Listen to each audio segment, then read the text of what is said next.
Title: It started with a blue rubber ball. Now I'm terrified to let my 3-year-old fall asleep. Posted by you/sleep-deprived-dad-88. I'm writing this from the bathroom floor. The fan is on, drowning out the sound of my wife, Sarah, crying in the hallway, and the sound of him, my son, Leo, talking to himself in his bedroom. I don't have much time. If the battery on this laptop dies, I don't think I can charge it. The outlets in the house aren't working right. Nothing is working right. I need to get this down while I still have a grasp on what real feels like. It started about 6 weeks ago. Leo is 3. If you have a toddler, you know the age. It's that magical, frustrating, adorable window where their vocabulary explodes, their imagination runs wild, and the line between fact and fiction is basically non-existent. One Tuesday morning, Leo shuffled into the kitchen, rubbing sleep from his eyes. "Daddy, I lose my ball," he mumbled around a mouthful of saliva. "Which ball, bud?" I asked, pouring coffee. "The blue one with the stars, the bouncy one." We didn't own a blue ball with stars. We had red ones, yellow ones, and a sad-looking deflated soccer ball in the garage. But toddlers say weird stuff. "Maybe we can look for it later," I said, dismissing it. I turned around to put the milk back in the fridge. When I turned back to the table, it was there, sitting right in the center of his playmat. A small, blue rubber super ball with silver glitter stars embedded in the rubber. "Found it!" Leo chirped, grabbing it and bouncing it off the linoleum. Thwack, thwack, thwack. I froze. I asked Sarah if she'd bought it. She hadn't. We assumed it was something he'd pocketed from daycare or maybe found at the park. We shrugged it off. It's just a ball, right?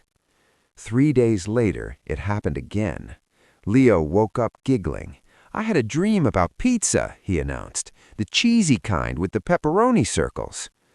We had planned to make grilled chicken and veggies, healthy stuff. Sarah's a stickler for nutrition. But at 5:30 p.m., the doorbell rang. It was a delivery guy from a local place we order from maybe twice a year. "Large pepperoni, paid in full," the kid said, looking bored. "I didn't order this," I said. "Says here, David. Paid online. Look, man, do you want it or not?" I took the pizza. I checked my bank account, no charges. I checked Sarah's, nothing. We ate the pizza. We joked that Leo must be a psychic. We laughed about it. God, I miss that laughter. I miss how stupid we were. Week 2, the golden age. For a solid week, it was incredible. It sounds insane to say this now, considering the hell we are living in, but it was like winning the lottery in slow motion. Leo would wake up and tell us what he saw. "I saw a puppy." We found a stray golden retriever sitting on our porch an hour later. No collar, no chip. We named him Buster.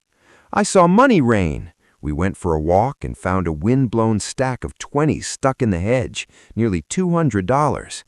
Sarah and I started getting greedy, not in a malicious way, just in a desperate, tired parent way. We started to try and guide the dreams. We'd read him books about tropical vacations, hoping he'd manifest plane tickets. We'd talk about new cars within earshot. But we quickly learned the first rule: you can't guide it. It only works if it's deep sleep, REM sleep, the raw, unfiltered stuff. The shift happened on Sunday.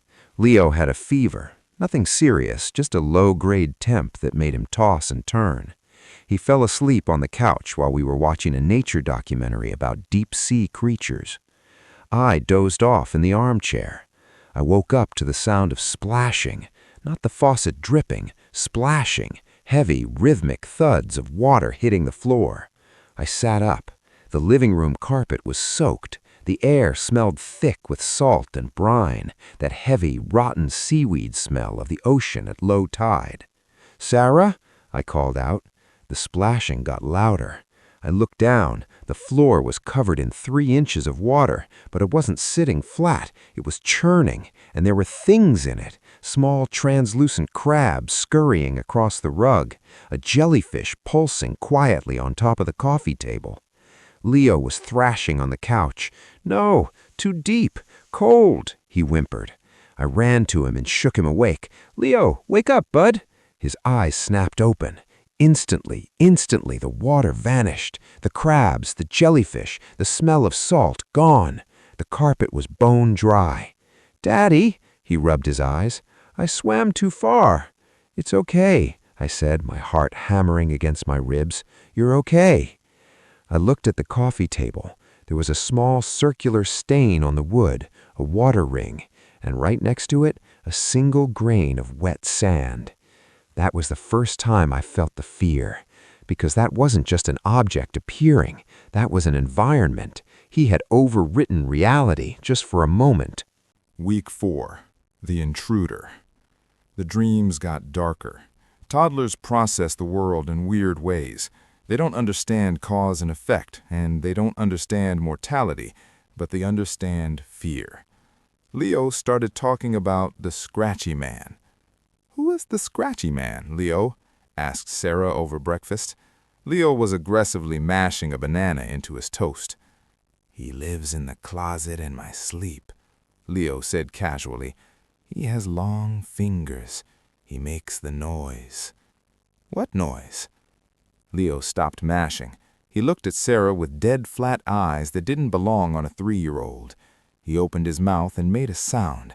It wasn't a scream. It was the sound of wet leather rubbing against dry wood. Skrrkt, skrrkt. "He wants to come out," Leo said, "but I told him no. He's messy." That night, I put a chair under the doorknob of Leo's closet. I felt like an idiot doing it. I'm a 30-year-old accountant. I don't believe in boogeymen, but the air in his room felt static, like the feeling you get right before a thunderstorm breaks, when the hair on your arm stands up. At 3 a.m., the house alarm went off. I grabbed the baseball bat from under the bed. Sarah was already dialing 911. "Front door sensor," she hissed. I ran downstairs, adrenaline flooding my system. I expected a burglar. I expected a broken window. The front door was wide open. The night air was blowing in. But there were no footprints coming in. There were gouges in the hardwood floor, deep, ragged scratches, like someone had dragged a heavy table across the wood. They started at the bottom of the stairs and went out the door. They started at the stairs, but when I followed them back, they originated from Leo's room.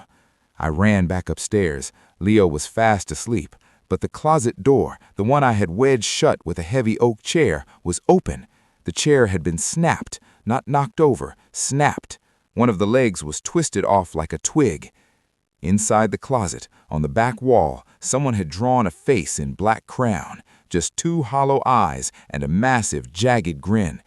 Except we don't own black crayons. We only buy the washable markers because Leo draws on everything. This wasn't marker. It looked like charcoal or ash. I woke Leo up. "Did you draw this?" I asked, trying not to yell. He looked at the closet and yawned. "Yo, no, Daddy. Scratchy Man did his portrait. He left. He said the house is too small." Week 5. The Siege. We tried to keep him awake. Do you know what happens to a toddler who doesn't sleep? They don't just get cranky, they get psychotic. We did shifts. Sarah took the morning, I took the night. We pumped him full of sugar. We let him watch iPad videos until his eyes were bloodshot squares. We played loud music. But you can't fight biology. It was Tuesday again. I was on shift. Sarah had passed out in the master bedroom. She hadn't slept more than 4 hours in 3 days. Leo was sitting on the living room rug, surrounded by Legos. He was blinking slowly. "Daddy, tired," he murmured. "No, buddy, let's build a tower. Look, a big tower," I shouted, my own voice cracking with exhaustion. "Tired." His head drooped. "Leo, no." I clapped my hands. "Cookie, you want a cookie?" He nodded, but his eyes were closed. "Cookie." I ran to the kitchen to grab the Oreos. It took me maybe 15 seconds. When I came back, the living room was gone. I don't mean it was empty. I mean the walls had dissolved. The floor was now dirt dark, packed earth. The ceiling was a canopy of twisted gray roots, like we were underground beneath a massive dead tree. The air was freezing, and Leo was gone. "Leo!" I screamed. I stepped onto the dirt. It crunched under my bare feet. I looked around. The TV was still there, suspended in midair, tangled in the roots. The couch was half buried in the mud. Scurrict, scurrict. The sound came from behind the TV. I grabbed the lamp that was sticking out of the ground, the cord severed, and held it like a club. "Leo!" I saw him. He was curled up in a ball near where the hallway used to be. He was asleep. Standing over him was it.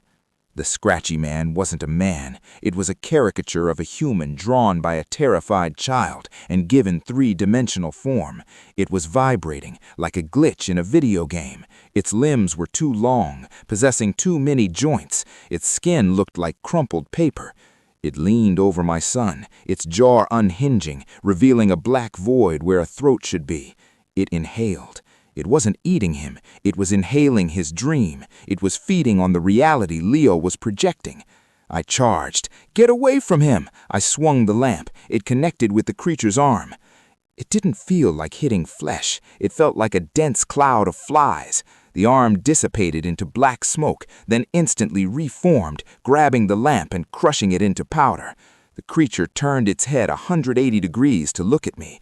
The face, it didn't have eyes. It had the idea of eyes, deep scratched pits that pulled the light in. Scurried. It wheezed. "Daddy." It mimicked Leo's voice perfectly. I didn't think. I tackled Leo. I grabbed his small, warm body and shook him violently. "Wake up! Leo, wake up!"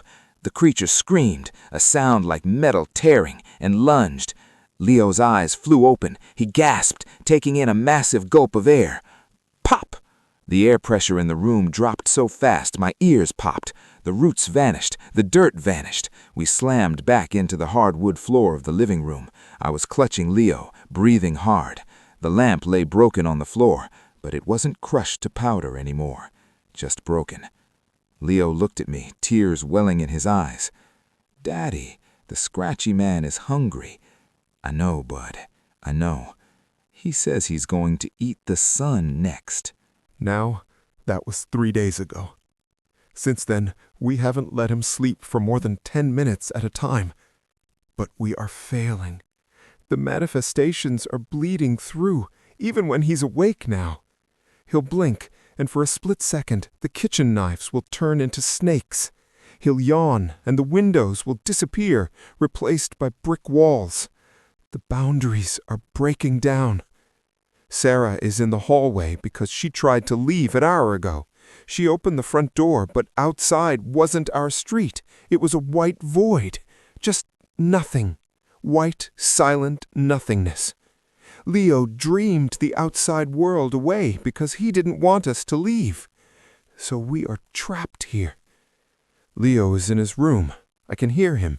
He's singing the clean up song, but the words are wrong. Clean up, everybody die. Clean up, say the world goodbye. I have to make a choice. I have a bottle of sleeping pills in the cabinet. If I give them to him, he'll sleep deep. He won't wake up for 12 hours. If he sleeps that long, I don't think the world will survive it. The scratchy man, or whatever that parasite is, will have enough time to pull everything into the void. But the alternative... I'm looking at the heavy flashlight on the counter. I'm looking at his bedroom door. If I knock him unconscious, does he dream? Or is it just black? If I stop his heart, just for a minute, and perform CPR, does that reset it? Or do I just let it happen? Do I let my son dream us all into oblivion? The fan in the bathroom is starting to sound like a voice. Skirt, skirt. The laptop battery is at 4%. The screen is flickering. The pixels are rearranging themselves. They're forming a face. Leo just stopped singing. I hear his footsteps outside the bathroom door. They are heavy. Too heavy for a 3-year-old. Daddy? His voice calls out, but it's coming from the ceiling vents. Daddy, I had a bad dream. What was it, buddy? I whisper. I dreamed I was you. The doorknob is turning. The metal is turning to liquid. It's dripping onto the floor. I don't think I'm the one waking up this time. Update. The door is gone. There is only the dark. If you're reading this, please wake up. Please wake up. You are dreaming me.